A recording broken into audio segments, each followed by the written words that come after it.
always been the baby of the family. And when my Aunt Rhonda moved in with her 2 twins, I suddenly wasn't the baby anymore. So I came here and found a friend.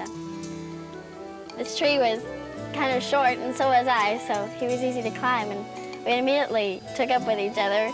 And I would lay here and tell him all of my problems and talk to him, and I would yell, and I could hear my echo in the valley, and it was just where I spent all of my summer days. Then one day, my dog came home with a baby rabbit in his mouth. And so I got the rabbit away from him and brought it here to Cleaver. And I went over to the patch of blackberry bushes, and there was a wash rag that someone had left over there. And I rinsed it in the stream, and I brought it back, and I started to clean the rabbit's wound.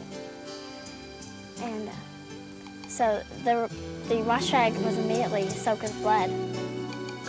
And so I took it back to the stream, and I washed it out and brought it back to clean the rabbit again.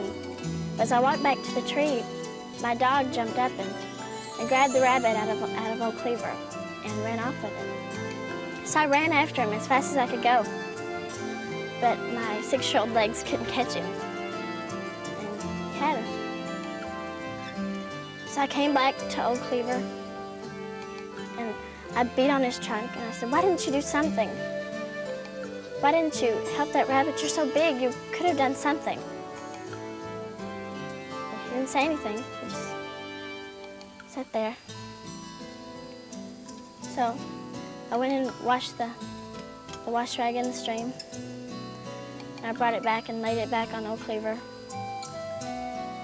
And I kind of felt like I owed him an apology because he couldn't have done anything. So I looked up at him and I said, "I know there was nothing you could have done. I'm sorry that I yelled at you." And he didn't say anything.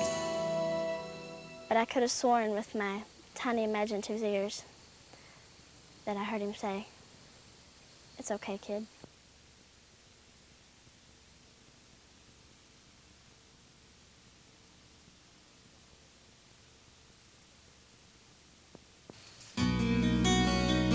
A couple years ago, for one of my classes, the teacher asked for us to write about a certain place in our childhood that had meant a lot to us. And so I wrote the story of Cleaver and how I used to spend all of my time curled up in his branches and talking to him. And when I brought the paper home and showed it to my dad, he read it, and he really liked it, and so he talked to me, and I told him about all of the different things that had happened in this valley that I had imagined, and things that really had happened, and it was just, he listened to me. And that's what Misty Valley is really all about, parents listening to their children and what they have to say. That's how Misty Valley came about. Dad listened to me, and he realized this was a great concept. And if we can get parents not just to read Misty Valley to their children, but to listen to what their children have to say and to listen about the places that their children have gone in their childhood, then that's what Misty Valley is all about.